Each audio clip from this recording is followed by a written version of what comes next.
for joining me today as we discuss emotional cheating in committed relationships. What is the definition of emotional infidelity? It's an emotional connection with someone of the opposite sex that you keep a secret from your spouse, says Peggy Vaughn, author of The Monogamy Myth, a personal handbook for recovering from affairs.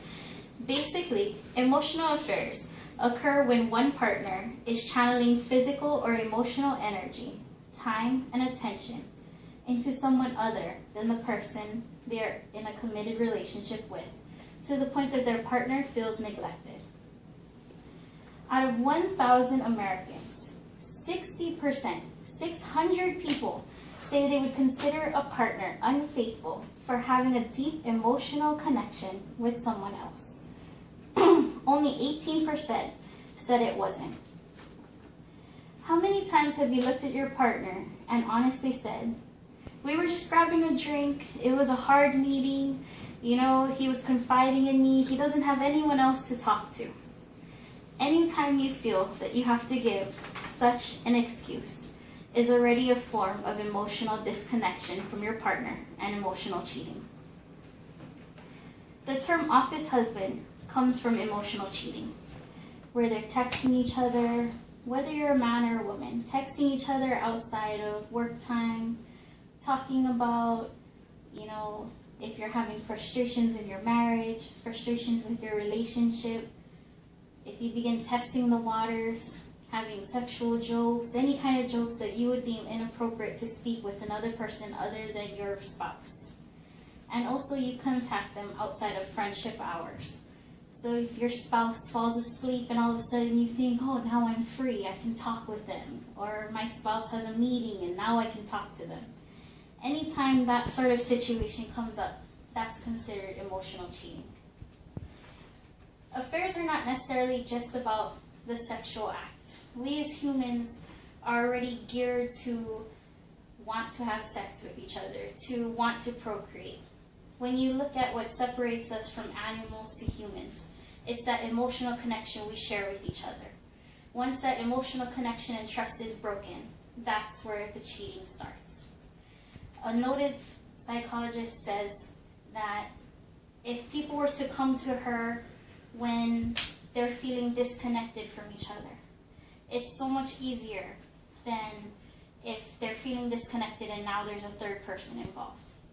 To get over the act of sex is one thing, because you can always say it didn't mean anything. You can always rewind and go back to where it used to be because you still have that emotional bond. But to come back from that distrust and that place where you feel you had an emotional connection with someone else is what she says tears marriages apart.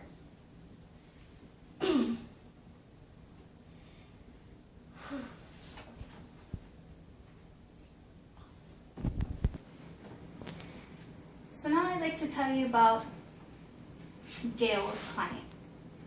A client I'll call Sharon knew that something was missing in her marriage. She and Robert used to be passionate about each other.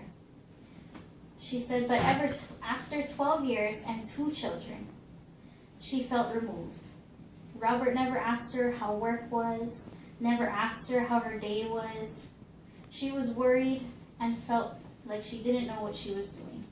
She was no longer attracted to him, and they rarely spent any time alone together.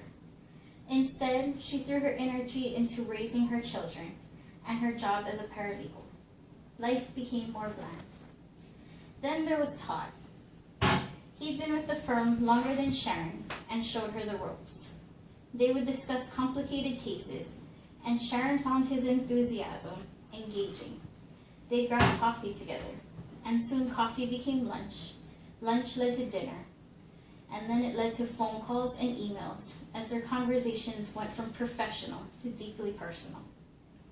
Sharon thought about Todd all the time and told me she hadn't felt this alive since she and Todd had started dating.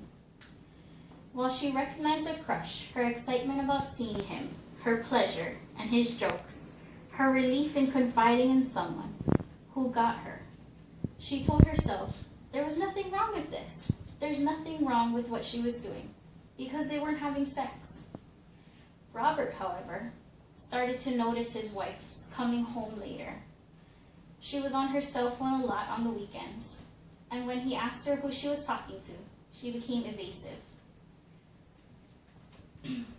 At one point, he complained that they never had sex anymore, and he felt lonely in the marriage, and that he wondered if there was someone else.